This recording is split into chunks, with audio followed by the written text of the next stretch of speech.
إذا أنت مانك سوري في هذا الفيديو إلك، وانتظرني حتى تعرف ليش السوريين عم يشمتوا بحزب الله؟ هل هن مع إسرائيل؟ أخوي الفلسطيني، وقت اللي مرقت فيها غزة من قصف إسرائيلي وكانت إيران عم تساند وكان شكر القسام لإيران ولحزب الله، نحن منتم ساكت ما عم نحكي ولا حرف.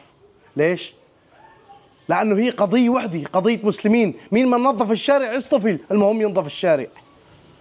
بس في الأخير نحن تجي، ليش عم تشمتوا يا سوريين؟ لأنه حزب الله مثل ما عم يعمل فيكم الإسرائيليين عم يعملوا فينا، وعملوا في أراضينا وما زالوا متواجدين بشمال سوريا. من 2012 لليوم مجازر دخلوا من 2012 على سوريا لمساندة النظام السوري أمام شعبه. قاتلوا شعبه، قاتلوا أطفاله، فأنت بتتذكر هذا الكلام، فحتما أنت مالك شايفه إذا عم تسأل السوريين عم يشمتوا؟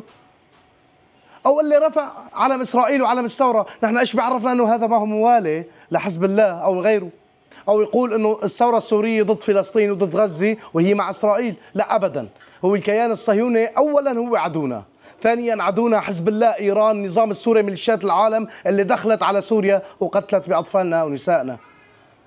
إيش عم يعملوا لهلق بأراضينا؟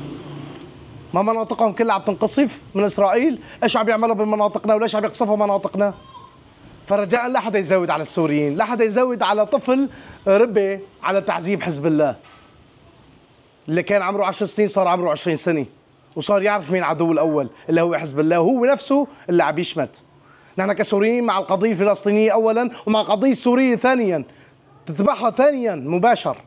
وإذا مانك متابع الجو السوري فيك تدخل وتكتب على جوجل أو تكتب على اليوتيوب وتسأل سؤال واحد: ماذا فعل حزب الله في سوريا أو إيران؟ راح يطلع لك كثير من المجازر، أولها الزبداني، تتبعها حمص، القصير، الحولي، مجزرة الحولي اللي ذكرت فيها الطفلة وقالت له يا عمو عم توجعني رقبتي، اللي كان عنصر من حزب الله، ما بدنا نحكي مشان ما ينحظر الفيديو لأنه هاي الفيديوهات ما بتوصلكم. بتمنى تتابعوا القضية السورية بحذر وتعرفوا ليش عم نشمت، ولا تزود علينا أبدا. نحن مع القضية الفلسطينية أولا وأخيرا. الله ينصر أهل غزة ويخلصنا من الكيان الصهيوني وحزب الله وإيران وميليشيات العالم اللي دخلت قتلت فينا.